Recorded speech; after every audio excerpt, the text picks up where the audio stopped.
आप दबा दीजिए। ठीक है पिताजी, आइए दबा देती हूँ।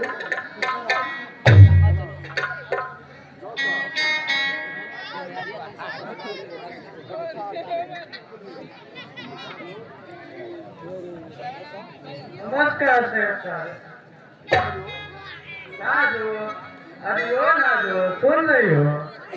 आपको मंत्री मातम सिंह की एकलौती बेटी राजकुमारी चित्रा जी बुला रही है। क्या है? उनसे कह दो कि आज नाजो के पिता की तबीयत खराब है, इसलिए वो नहीं आ सकती है।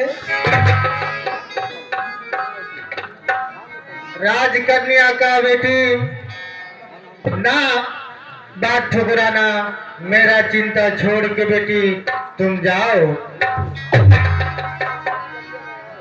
चलिए मैं आ रही हूँ।